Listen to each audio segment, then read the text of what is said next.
Je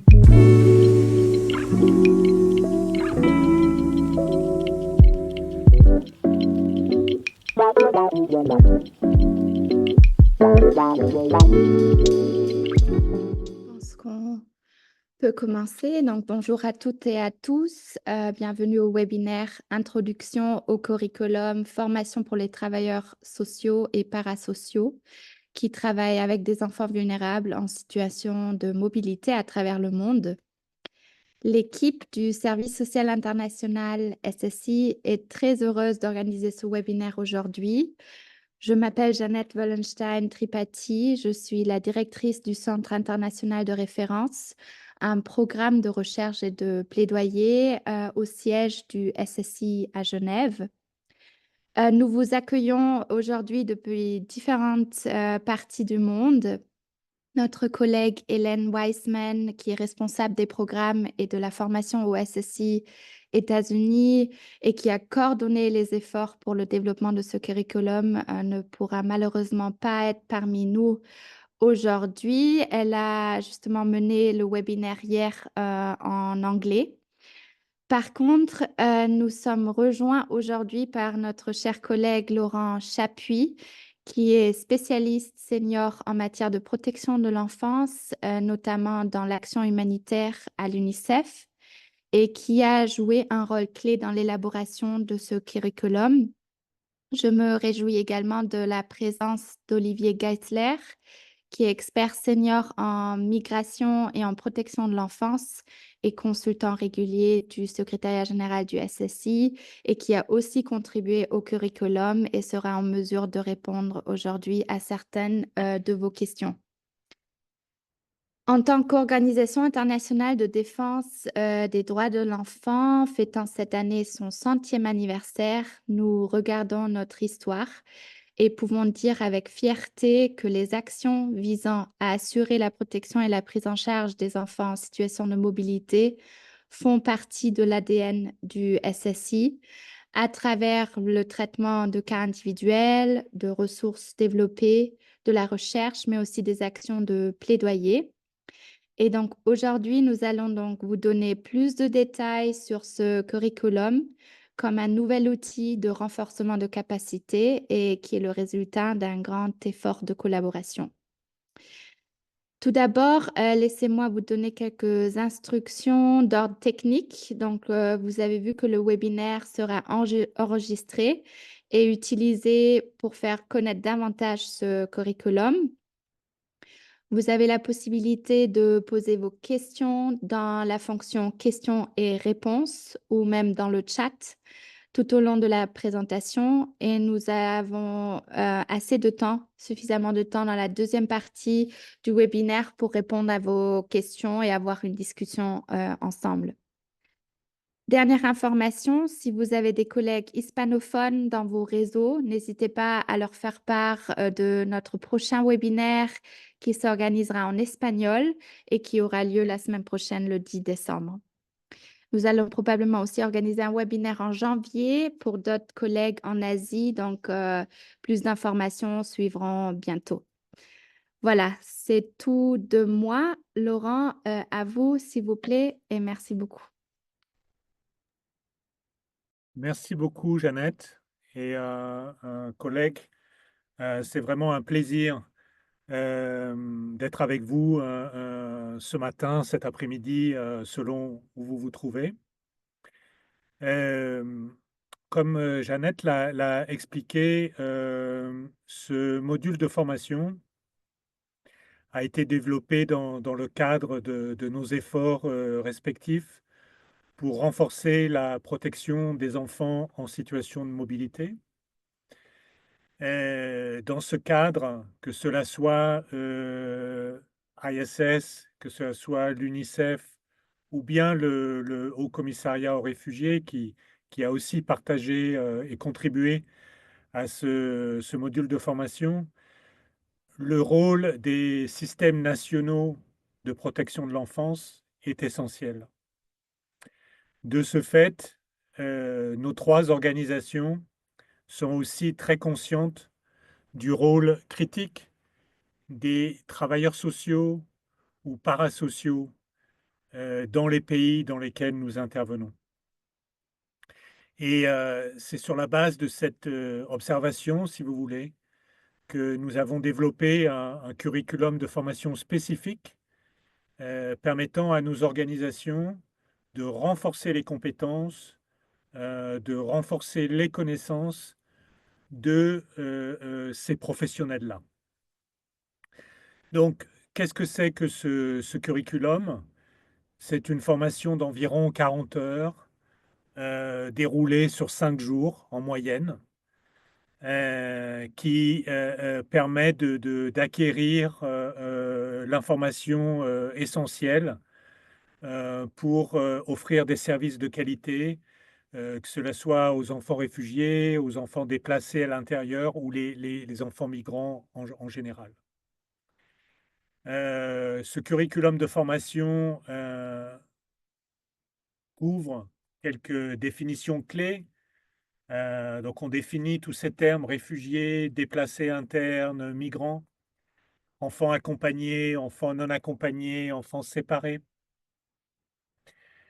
L'idée est aussi de, couvrir, les différents acteurs qui sont généralement mobilisés dans le cadre d'une réponse et d'une offre de service à ces enfants-là, avec un gros focus sur la gestion individuelle des cas. Vous verrez que, ce module de formation, se focalise essentiellement sur cet aspect-là du travail des travailleurs sociaux ou parasociaux. Nous sommes tous conscients que ces professionnels-là sont aussi impliqués dans d'autres types d'interventions, que cela soit du plaidoyer, que cela soit de la sensibilisation, de la mobilisation communautaire. Tous ces différents types d'interventions sont aussi importants.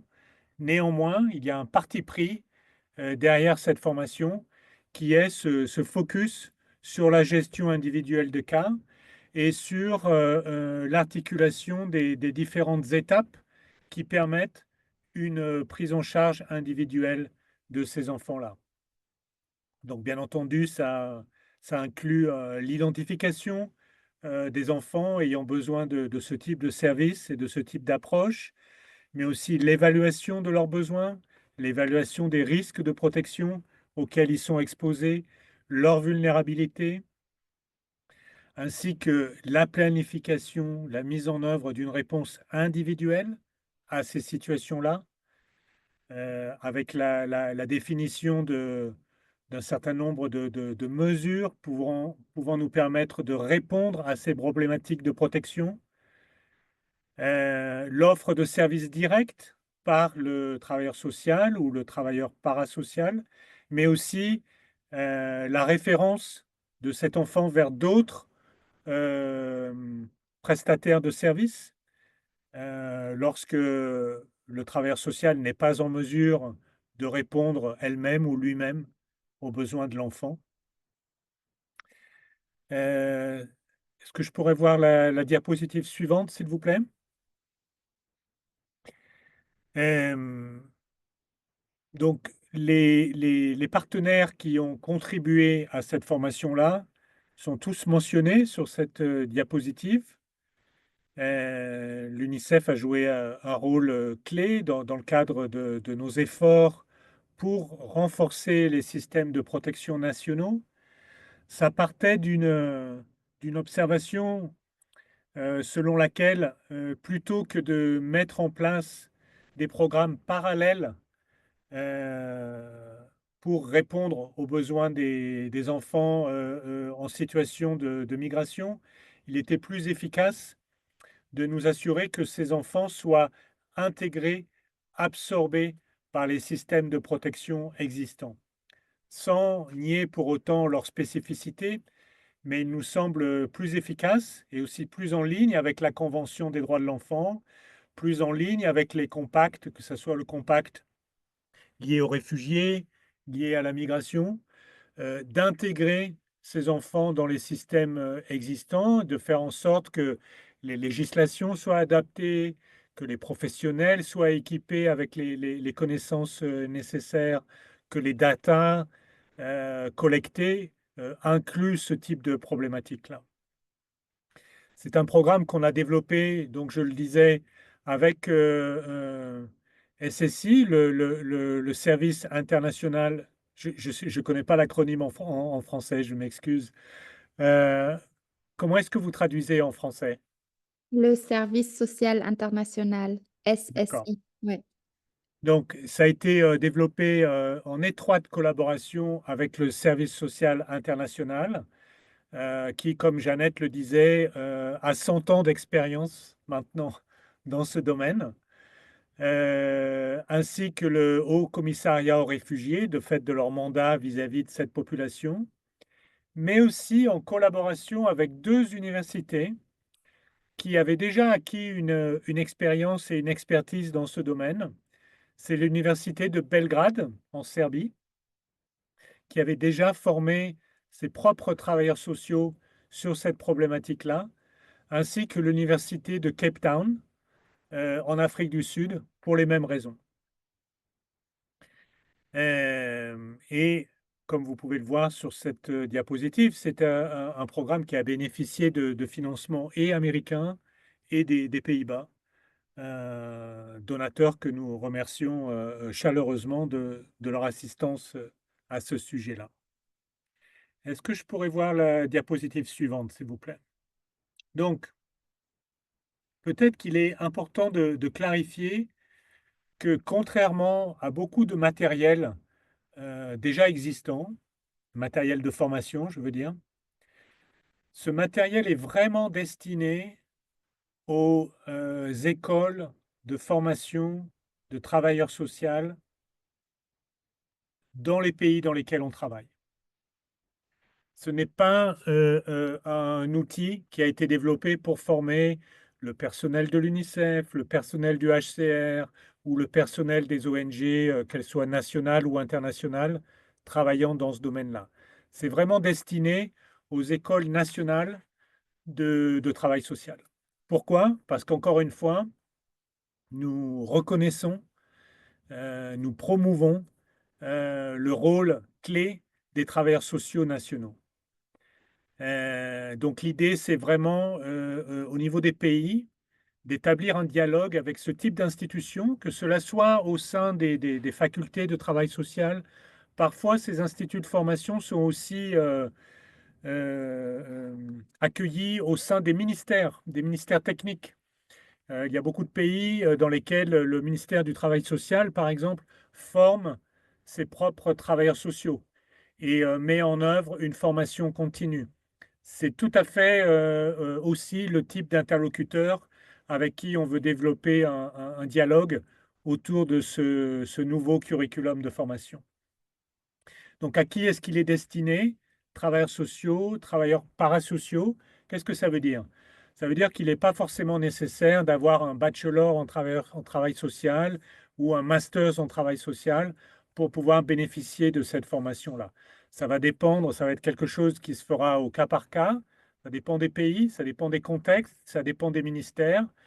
Nous, quand je dis nous, c'est, le service social international, le HCR, l'UNICEF, sommes tout à fait disposés à établir un dialogue et une coopération avec, les facultés de travail social, les instituts de travail social au sein des ministères, désireux, d'améliorer, d'approfondir la formation de leur, personnel. Du coup, on vise, de préférence, les gestionnaires de cas, mais aussi les éducateurs communautaires.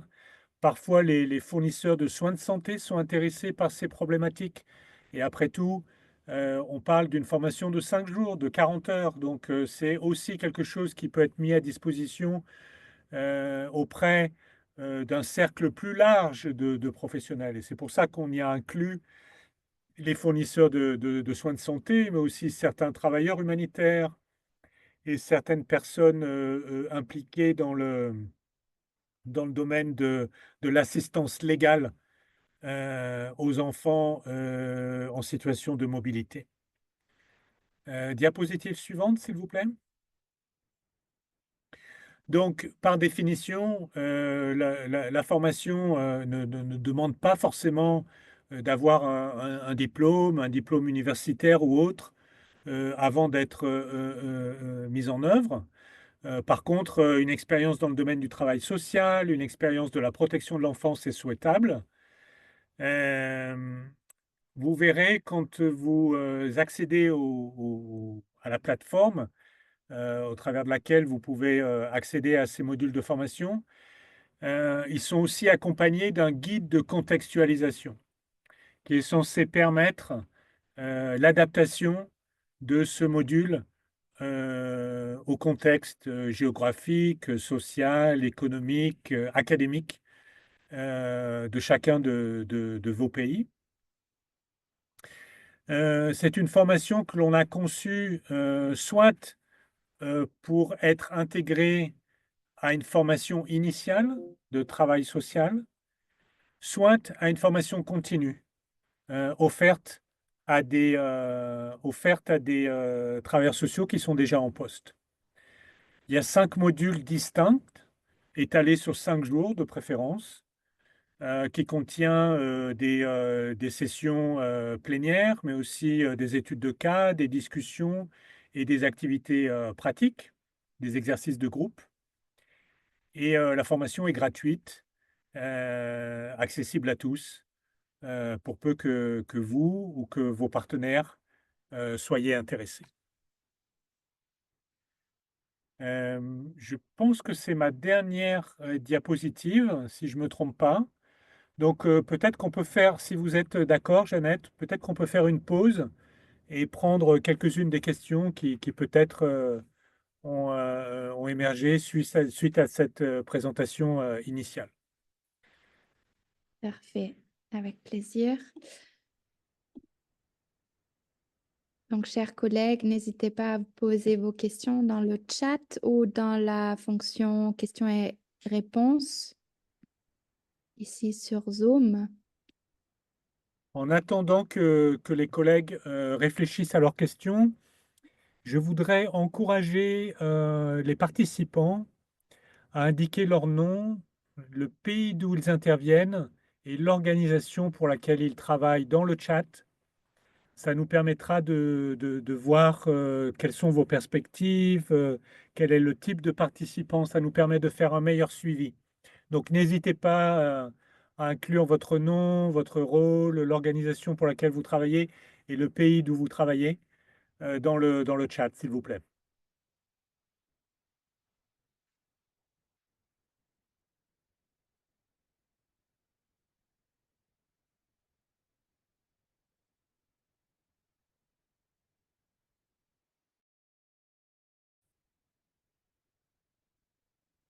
En attendant, Olivier, peut-être que tu veux rajouter quelque chose de la perspective du service social international?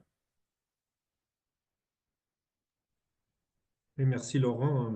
Bonjour, bonjour à tout le monde. Peut-être juste de souligner ou de renforcer quelques-uns des éléments qui ont déjà été exposés par Laurent, donc par rapport au groupe cible, donc effectivement des travailleurs sociaux, parasociaux. L'idée qu'on avait un petit peu derrière, c'est que dans les cursus de formation de ces personnes, eh bien, à un moment donné, on a une semaine de formation qui est dédiée aux enfants qui sont concernés par la mobilité. Parce que, voilà, on sait que la migration de ces enfants, c'est un fait qui est établi au sein de nos systèmes. Et je pense qu'on a tous les pays ont à gagner d'avoir un certain nombre de professionnels qui soient bien formés et qui comprennent la prise en charge de qualité qui correspond à l'intérêt supérieur des enfants, pas seulement pour une prise en charge stricto sensu dans le pays où l'enfant a été identifié, mais aussi pour collaborer avec des collègues dans d'autres pays où l'enfant a peut-être de la famille, où l'enfant va peut-être être réintégré. Donc, je crois qu'au niveau des réflexions de base, on avait aussi cette idée d'avoir dans un maximum de pays des personnes qui soient en mesure de faire justement de la gestion individuelle de cas, mais qui se décline aussi de manière transnationale. Voilà, c'était la petite Merci. contribution que je voulais faire, hein. Et je laisse Merci, Olivier. question. Je vois qu'il y a pas mal de collègues UNICEF, en plus de collègues de Défense des enfants internationales et des collègues de SSI déjà en ligne.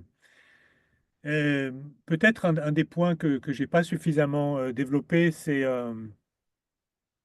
la façon dont on propose de mettre en œuvre ce curriculum.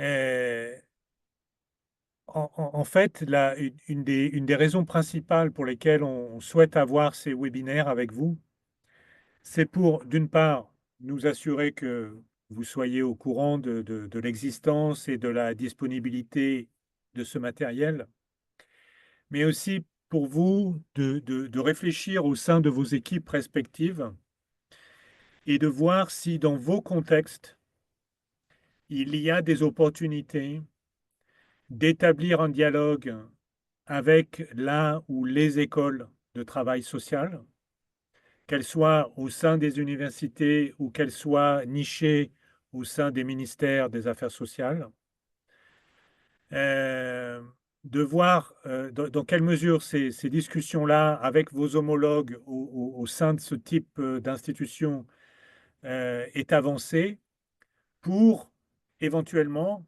leur faire la proposition de mettre en œuvre et de leur apporter un appui technique pour l'incorporation de ce module au sein des formations qu'ils délivrent déjà.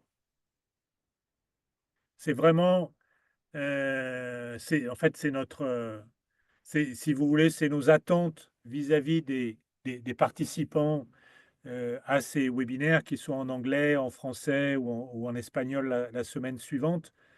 Bien entendu, ce n'est pas forcément une question à laquelle vous pouvez répondre aujourd'hui, mais c'est vraiment quelque chose que l'on aimerait suggérer à vous et au reste de vos équipes, à vos collègues, à vos supérieurs, à vos homologues, de façon à ce que vous n'hésitiez pas au cours des semaines et des mois qui viennent à revenir vers vous en utilisant les points focaux que vous trouverez sur la plateforme. Si le cas échéant, vous avez identifié un intérêt, un point d'entrée, une volonté de vos homologues nationaux pour travailler à l'incorporation de ce module aux formations existantes. J'ai vu qu'il y avait une question de notre collègue Lucien qui demandait si le curriculum était déjà déployé sur le terrain. Merci pour cette question, Lucien. En fait, le curriculum est tout neuf. Il a été finalisé au cours de l'été, donc c'est encore récent. Il a été piloté une fois en Afrique du Sud au mois de février dernier à Cape Town avec l'université avec laquelle on avait travaillé. Dans ce cadre-là, nous avions présenté le curriculum à environ 35-40 travailleurs sociaux sud-africains. Et c'est sur la base de leur retour qu'on a pu finaliser le curriculum, mais il n'a encore pas été déployé tel qu'il est aujourd'hui, dans cette version finale. Et c'est de manière à pouvoir trouver des points d'entrée, des intérêts, des partenaires que l'on a organisé ces webinaires. Voilà.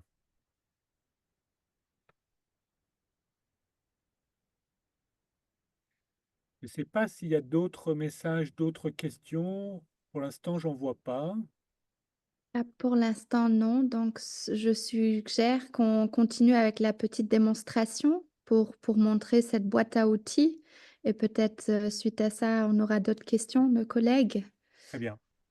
Juste avant de de commencer. La traduction de la page web vers le français et d'autres langues est actuellement en cours, mais le matériel du curriculum existe actuellement uniquement en anglais. Donc ça, ce serait notre espoir ou souhait, bien sûr, que cette boîte à outils soit traduite dans d'autres langues et pilotée et contextualisée aussi dans d'autres régions du monde.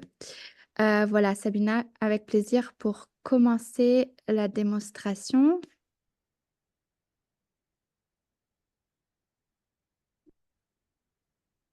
OK. Donc, vous pouvez accéder à tous les documents par le biais de la page d'accueil sur le site du SSI États-Unis. À la fin de la présentation, vous allez trouver un code QR pour retrouver le lien. Sinon, allez directement sur le site du SSI États-Unis et cliquez sur Communication pour accéder à cette formation. Ici, Communication Children on the Move Training. Ensuite, sur le site, vous verrez une brève description du curriculum avec quelques icônes indiquant les composants du matériel de cours. En cliquant sur une des icônes ou directement sur le bouton Download Material, télécharger le matériel maintenant, vous accédez à un formulaire à remplir qui vous demandera vraiment des informations très basiques, nom, organisation, pays, et qui sont nécessaires pour procéder au téléchargement.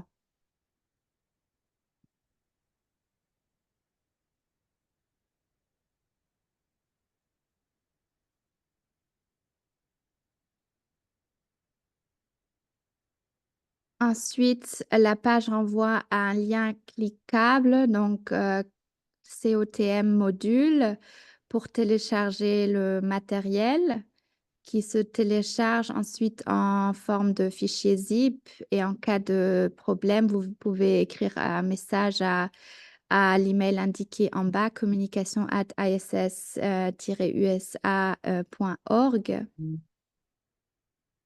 Ensuite, vous allez dans vos téléchargements et vous verrez le fichier zip avec tout le détail du matériel.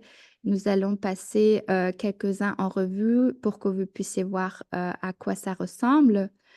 Donc, les premiers documents sont des documents d'introduction, une page de couverture, un avant-propos, une introduction. Et on vous recommande vivement d'aller regarder ces pages d'introduction. Dans le dossier agenda,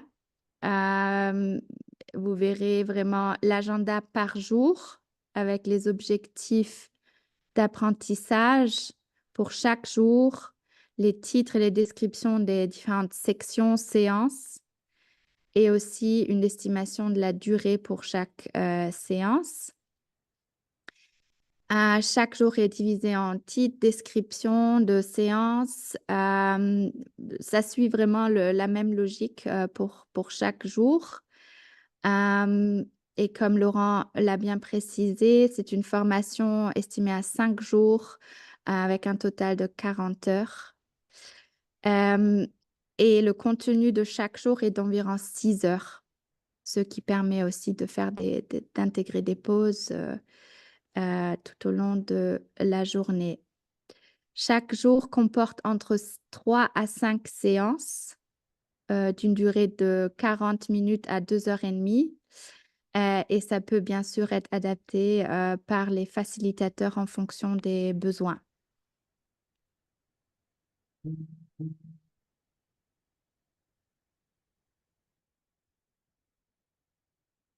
Ensuite, pour vous montrer un des modules, donc divisé en 5 jours. Jour 1, il s'agit vraiment de PowerPoint qui rassemble tout le matériel par jour et qui sont accompagnés de notes pour le ou les facilitateurs. Je pense qu'on y arrive à l'instant. Voilà, ici vous voyez le PowerPoint.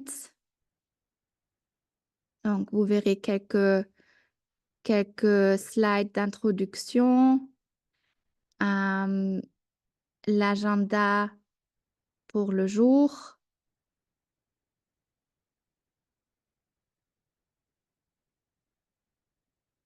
les objectifs d'apprentissage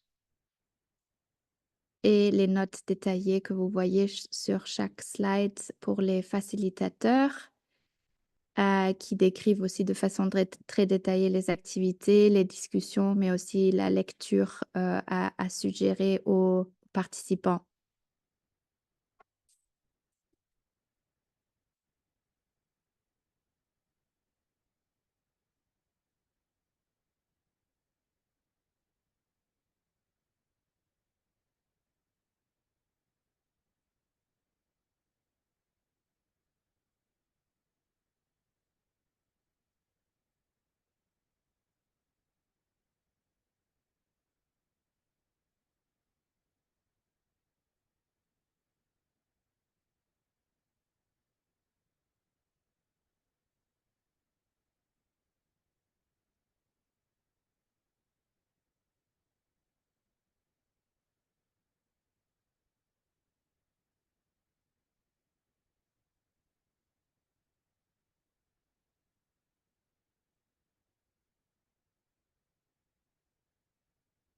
Et à la fin, oui, des liens vers d'autres ressources, des documents de référence, des documents clés pour les participants de la formation. Ensuite, la boîte à outils inclut aussi un guide de contextualisation, comme soulevé par Laurent auparavant. Contextualization Guide. Il s'agit en réalité d'un document Excel qui est séparé en plusieurs onglets. Je pense que la démonstration devrait ouvrir le document. Voilà. Vous voyez le document Excel avec différents onglets par jour, ici en bas du document. Et donc, chaque onglet désigne une section qui correspond à chaque jour et indique le numéro de la diapositive pour laquelle une contextualisation est nécessaire avec des instructions et des ressources supplémentaires pour soutenir ou accompagner cette contextualisation.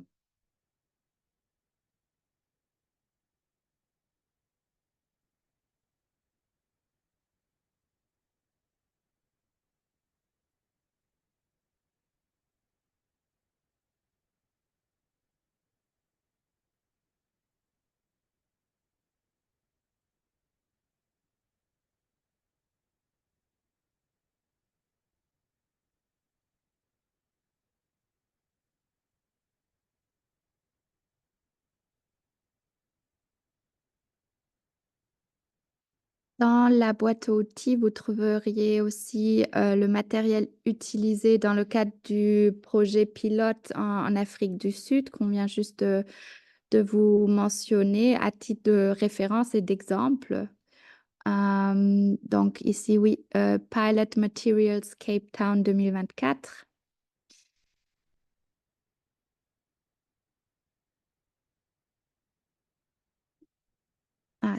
Oui, vous voyez un peu le dispositif à droite ici.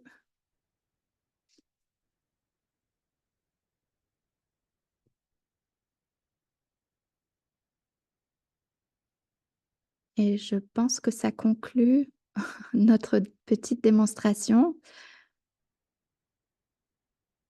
N'est-ce pas, Sabina? Ou est-ce qu'il y a quelques minutes qui restent? C'est parfait, oui. Merci beaucoup pour votre attention, pour votre intérêt. Nous allons vous remontrer le slide avec les emails de contact. Donc, n'hésitez pas à prendre contact avec l'UNICEF, avec le SSI, avec tous les partenaires impliqués. Et nous vous souhaitons de très belles fêtes de fin d'année. Merci beaucoup et à bientôt.